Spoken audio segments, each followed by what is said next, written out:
ce 13e numéro de Bienvenue à la Comfi pour vous parler aujourd'hui de différents sujets, mais on va évidemment commencer par le premier, c'est-à-dire parler des finances, du budget, puisque vous le savez, nous sommes au mois de novembre, et théoriquement, je ne devrais pas être en train de vous parler, je devrais être en séance en train de discuter des projets de loi de finances. Bon, sauf qu'une fois de plus, ces débats en séance ont été écourtés. Alors les votes ont été annulés et les débats ont été écourtés par le 49.3. On en est maintenant au 18e 49.3.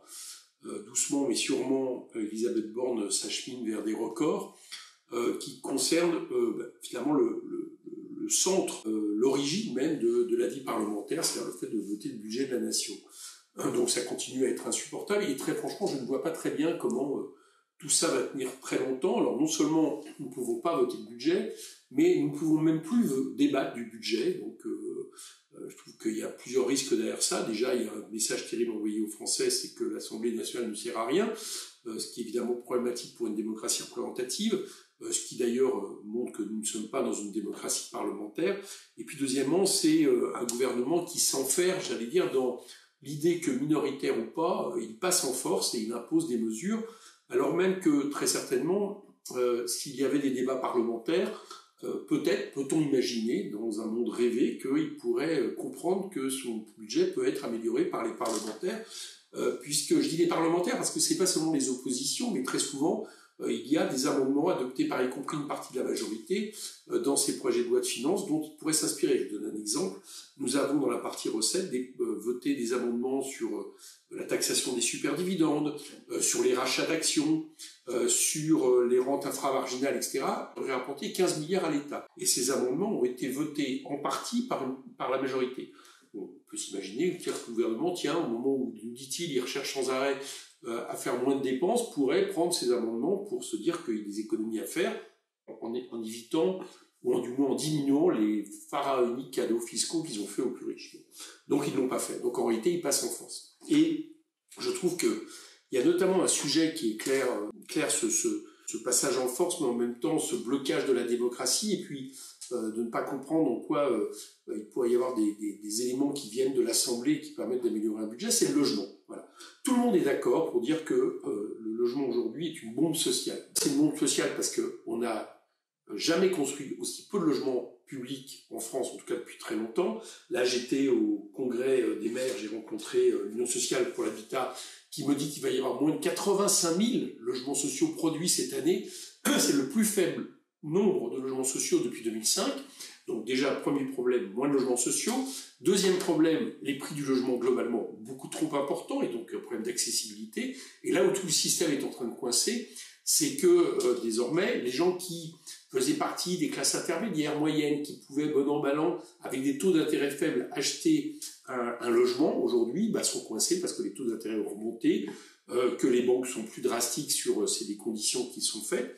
Et donc, c'est maintenant le bâtiment lui-même, enfin déjà les promoteurs, bientôt le bâtiment lui-même, qui souffre de cette politique et qui est en train de paralyser totalement la question du logement en France. Donc vous savez qu'à la fois, il est trop cher pour les ménages, pour certains ménages, on monte, souvent les plus défavorisés, on monte à 40-45%, mais en même temps, il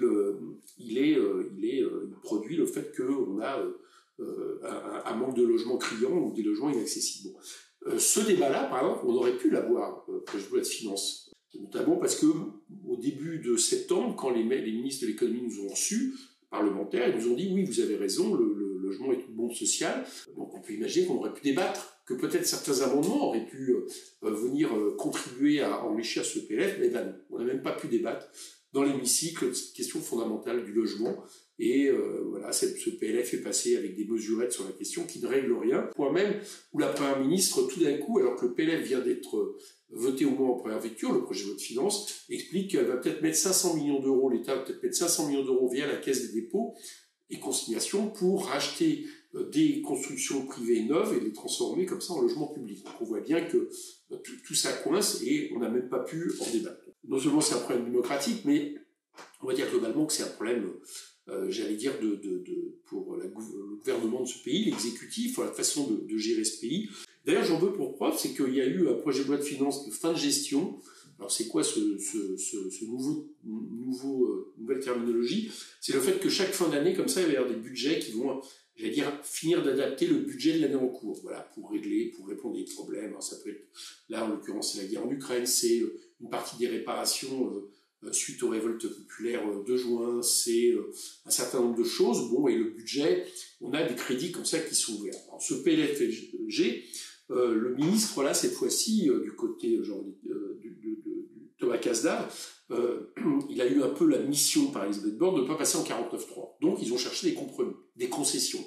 Et c'est vrai qu'ils ont fait des concessions, avec au moins une partie de leur opposition. On a eu comme ça un certain nombre de budgets pour les familles monoparentales, pour les ponts, pour les routes, pour la lutte contre l'endométriose. Moi, j'ai réussi à faire passer un amendement qui renouvelle un an de plus le fait d'aider les centres municipaux de santé avec des primes exceptionnelles, puisqu'il n'y a pas eu la prime Ségur, je l'avais déjà fait passer l'an dernier, il va être renouvelé un an.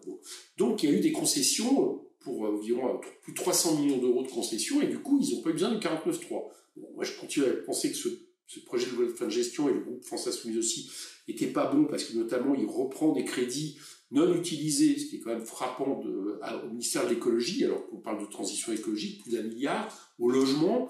Il prend aussi 2 milliards à l'UNEDIC, ce qui est absolument anormal. L'UNEDIC, c'est la caisse pour indemniser les chômeurs, ne sert pas en théorie au budget de l'État. Donc moi, je n'étais pas d'accord avec ça, j'ai quand même voté contre. Mais je dois quand même au moins concéder qu'il y a eu un véritable effort de quelques concessions qui leur a permis de pouvoir passer ce texte au vote. Donc, pourquoi ne font-ils pas ça au niveau du budget? C'est-à-dire pourquoi imposent-ils un budget qui ne tient pas compte du tout de ce qui vient de l'Assemblée? C'est pour moi un problème démocratique de fond, et c'est, une fois de plus, je vois pas très bien comment tout ça peut aller très loin. Dans ce budget, on a parlé aussi de collectivités territoriales, bien évidemment, où là aussi les choses vont mal, les choses craquent, et là aussi on a l'impression quand même d'un déni de réalité de la part du gouvernement qui n'arrête pas de nous dire que les collectivités quasiment ont largement de quoi vivre, il n'y a pas de souci, etc. C'était au Congrès des maires de France, et quelle que soit leur couleur politique, que ce soit les maires, mais aussi les départements, les régions, toutes constatent plusieurs choses. L'autonomie financière est en baisse, l'autonomie fiscale quasiment détruite, il ne reste plus que la taxe foncière qui assoit la fiscalité locale uniquement sur les propriétaires, ce qui n'est pas terrible en soi, et ce qui est évidemment très incomplet. D'un autre côté, les dotations aux collectivités baissent, et en plus on leur demande toujours plus, notamment sur la question de la transition écologique, et avec des maires qui sont souvent, c'est vrai, en première ligne face à des concitoyens mécontents, et qui, pour certains, pâtissent de cette situation, ce qui est absolument anormal. Moi, j'ai plus grand respect pour la plupart des maires qui font un boulot d'élu local qui est évidemment important. Bon, l'État ne peut pas continuer comme ça à dire aux collectivités qu'elles fassent toujours plus, et puis baisser les budgets et leur enlever toute autonomie locale. Autre sujet, la transition dont je voulais évidemment vous parler, c'est la question du Proche-Orient, la question israélo-palestinienne.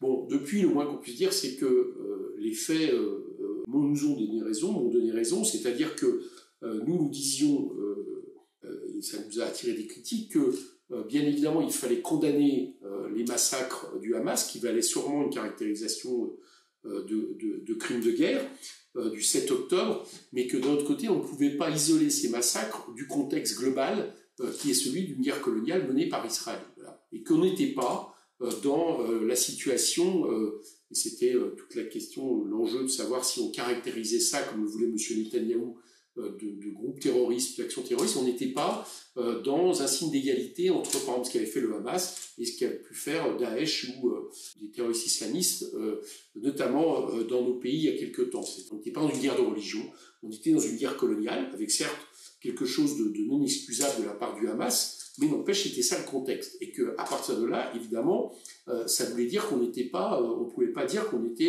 dans le camp de M. Netanyahou, comme il aurait souhaité, du côté des forces du bien face aux forces du mal, qui utilise une image très messianique, hein, il parle des lumières face aux ténèbres, mais qu'on était dans un contexte colonial qui devait se résoudre du coup de manière géopolitique. Bien.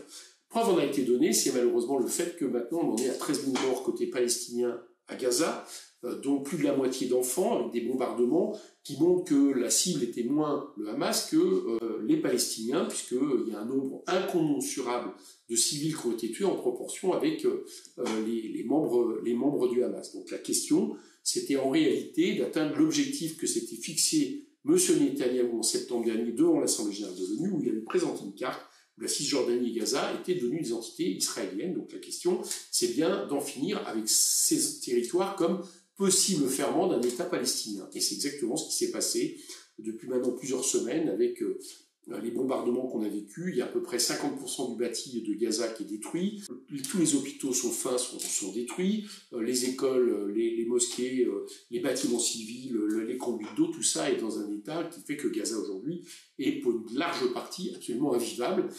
Et donc, c'est évidemment ce problème. L'ONU parle de nettoyage ethnique et parle même de risque de génocide. Il y a eu un document du Haut-Commissariat des Nations Unies aux droits humains qui parle qu'on veut détruire le peuple palestinien sous occupation et de risque de génocide. C'est pas moi qui le dis comme terme, c'est-à-dire d'en finir avec l'entité palestinienne en tant que peuple. Bon. C'est à ça qu'on agit, et c'est d'autant plus vrai, vous remarquerez qu'il y a eu 200 morts en Cisjordanie, où le Hamas n'est pas, mais où là c'est une colonisation accrue aussi, qui vise à en finir avec une possibilité de construire un État sur la Cisjordanie et avec Jérusalem pour capitale partagée.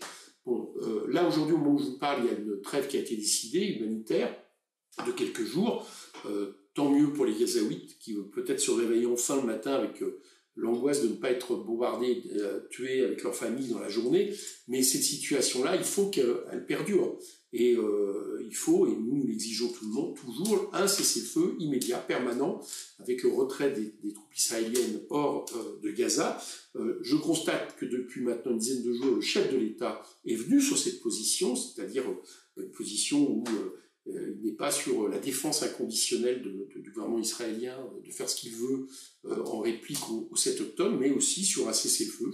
Je m'en félicite, mais maintenant il faut se donner les moyens, parce qu'il faut arriver à faire en sorte qu'Israël, cesse cette opération et qu'à partir de là, on repart sur des bases de négociation avec des représentants des Palestiniens qui seront désignés par eux, de façon à repartir sur une négociation de paix. Alors ça peut sembler utopique, mais paradoxalement, c'est aussi dans le passé, à certains moments graves de cette histoire, je pense notamment à la guerre du Kippour, que des négociations ont pu s'ouvrir après. Bon. Et donc là, je crois vraiment qu'il faut qu'on continue à se battre dans son sens, et nous continuerons à demander le cessez-le-feu immédiat, qui inclut évidemment la libération des otages.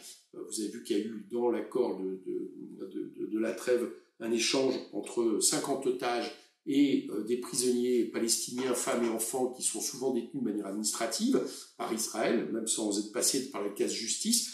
Donc il y a matière à avoir un accord, mais un accord qui pourrait déboucher après sur revenir sur le droit d'autodétermination du peuple palestinien, sa reconnaissance de ses droits, donc la reconnaissance d'un État, tout comme il faut reconnaître l'État d'Israël et derrière des frontières sûres. Voilà, je pense qu'il n'y a pas d'autre solution si on veut revenir à la paix, et sinon ça fera le malheur des deux peuples. On le voit aujourd'hui avec les Palestiniens, mais moi je doute très fort qu'on puisse être, nous on connaît cette histoire en France, hein, on l'a vécu avec les guerres coloniales, c'est pas vrai, un peuple ne sort pas indemne d'être le peuple d'un État qui colonise un autre, qui mène la guerre à un autre, qui détruit un autre. C'est à un moment donné, vous aussi, c'est quelque chose qui rejaillit sur vous, ne serait-ce que dans le type de démocratie sur lequel vous êtes fondé. Dernier point, et c'est évidemment la loi immigration qui arrive à partir qui est déjà à l'Assemblée et qui va venir en commission et bientôt en séance. C'est la 18e loi immigration depuis 1996, la 29e depuis 80. Et à chaque fois, ces lois immigration, en réalité, elles servent une chose. Il y a le discours de ce qui était le Front National, maintenant aujourd'hui le Rassemblement National, qui fige l'idée que le problème central des Français serait l'immigration, et à qui, quelque part, on associe tout. Alors on associe le terrorisme. Bon, force est de constater, je ne dis pas le terrorisme islamiste et autres, mais que d'un point de vue statistique, en termes de nombre, c'est quelque chose qui, par rapport à la masse de personnes qui sont étrangers, qui viennent en France ou qui sont installés, est évidemment infinitésimale. Donc la question, on ne règle pas la question du terrorisme par une question de politique migratoire, chacun pourra le constater. On le règle par des questions de renseignement, de police, etc., mais pas par des politiques migratoires. C'est aussi la question de tout de suite lui associer à la question de la délinquance, comme si la délinquance provenait de l'immigration en France. Je vous rappelle que plus de 75% des migrants étrangers qui sont en prison le sont souvent soit parce qu'ils sont en situation irrégulière, soit en situation de travail irrégulier. C'est souvent lié à leur statut. Et puis, troisièmement, de manière annexe, un peu parler de la question de l'accueil et de la question du travail. Bon, cette loi propose la même chose en durcissant toujours les conditions pour lesquelles on peut rentrer dans ce pays, les conditions d'accueil, en s'attaquant à des sujets qui sont improbables, par exemple le regroupement familial. Bon, il faut savoir qu'il n'y a plus que 4% de visas qui viennent du regroupement familial, donc on voit que c'est pas le sujet central, mais pourtant on veut le durcir. On veut faire en sorte de faire en sorte que le fait d'être en situation irrégulière en France soit un délit encore plus dur. On veut évidemment durcir les conditions d'expulsion. Bref, une politique qui, une fois de plus, ne transformera rien, n'est pas réaliste. Je vais dire pourquoi, mais par contre produit une situation inhumaine et surtout ce dont nous souffrons dans ce pays, c'est non pas un problème de l'immigration, mais un problème de l'accueil de l'immigration. Voilà. Et donc qui malheureusement se traduit par bien des aspects de logement, de gens qui cherchent des hébergements d'urgence, de rapports compliqués avec la police, etc., et de marginalité. Donc on a un problème d'accueil. Moi, ce que je voudrais dire, c'est que il faut assumer une chose. La France, contrairement à ce qu'on dit, n'est pas aujourd'hui un grand pays d'immigration. Vous avez un taux annuel d'immigration annuelle qui est de 0,4%. C'est 2 fois moins que les pays de l'OCDE, c'est 2 fois moins que l'Allemagne, Belgique, Pays-Bas. C'est 3 fois moins que la Suède, donc on est dans un étiage assez bas. C'est vrai aussi d'ailleurs du nombre d'étrangers dans ce pays qui est un peu plus de 7% et qui lui aussi est inférieur à la moyenne européenne. Donc c'est pas le problème majeur en France, c'est pas vrai. Il y a des questions posées par notamment des conditions climatiques, de dérèglement économique, des migrations dans le monde, qu'il faudrait aborder notamment au niveau de l'ONU, et qui, j'allais dire, les pays qui, entre guillemets, les villes de manière plus fortement sont les pays du Sud entre eux, c'est d'autres pays européens, mais la France, c'est pas vrai. Il n'y a pas une vague migratoire telle que ça déstabiliserait tout. Et le deuxième constat qu'on mène, c'est que dans cette immigration, l'immigration de travail est très faible, 16% seulement des visas. Or, paradoxalement, eh bien, tout le monde le sait, tout le monde le dit, et tout le monde l'admet en réalité dès lors qu'on est un peu réaliste, on a besoin de l'immigration de travail. Les gens ont besoin de venir travailler en France parce qu'ils ont des conditions de vie insupportables dans leur pays, mais notre pays a aussi besoin, et ça a été vrai historiquement, d'une immigration de travail, plus particulièrement en ce moment où on a une population qui vieillit. Raison d'ailleurs pour laquelle il y a autant de travailleurs sans papier. C'est que comme l'immigration de travail légale n'est pas suffisante, eh bien il y a des travailleurs sans papier. Et des travailleurs sans papier qui du coup sont exploités, feront baisser les coûts du travail et qui expliquent pourquoi nous sommes pour régularisation de tous les travailleurs sans papier aujourd'hui dans le pays, comme des enfants scolarisés, des étudiants, etc. Donc voilà, il faut opposer à cette politique le fait qu'elle est non seulement injuste, mais elle est inefficace. Il faut à nouveau avoir une politique d'accueil digne de ce nom, avec la carte unique de 10 ans comme le pivot des politiques migratoires, avec, je vous l'ai dit, une régularisation massive des sans-papiers, tous les travailleurs sans-papiers, avec un certain nombre de choses qui nécessitent aussi des budgets. Et encore une fois, là aussi, toutes les études économiques le montrent, l'immigration rapporte souvent plus qu'elle ne coûte en réalité à ce pays. Et puis, dernier point, moi, ce qui m'inquiète de cette loi, c'est qu'en plus, comme Darmanin veut essayer de la faire passer 149.3, il est en train de la durcir avec des apports du Sénat, de la droite qui court derrière le RN, et donc en remettant par exemple en question l'aide médicale d'État au nom d'une aide médicale d'urgence dont personne ne sait ce que ça voudrait dire, parce que j'imagine mal qu'on ne soigne les gens que quand ils sont à l'agonie, je veux dire ce qui est totalement contradictoire, y compris avec l'intérêt global dans le pays en termes de santé générale, avec un durcissement vis-à-vis du droit du sol, c'est une remise en question de l'automaticité du droit du sol et un certain nombre de choses qu'on connaît, ça fait des années que ça vient et ça ne règle rien. Voilà un peu ce que je voulais vous dire. Il y a une manifestation le 3 décembre, je pense qu'on sera nombreux, qui sera aussi une manière de fêter les 40 ans de la marche pour l'égalité et les droits. Et ça me permet de conclure une chose, c'est que tout ça me renvoie aussi à la question du quartier populaire, et je voulais vous annoncer que nous allons à Épinay-sur-Seine, dans ma circonscription, organiser avec des députés, avec aussi d'autres associations, des collectifs, la deuxième rencontre nationale des quartiers populaires. Ça sera le 13 janvier à Épinay. On parlera logement, on parlera de violence dans les quartiers, on parlera de tranquillité, on parlera de démocratie, on parlera de services publics. Et donc c'est un rendez-vous que je vous donne pour le 13 janvier.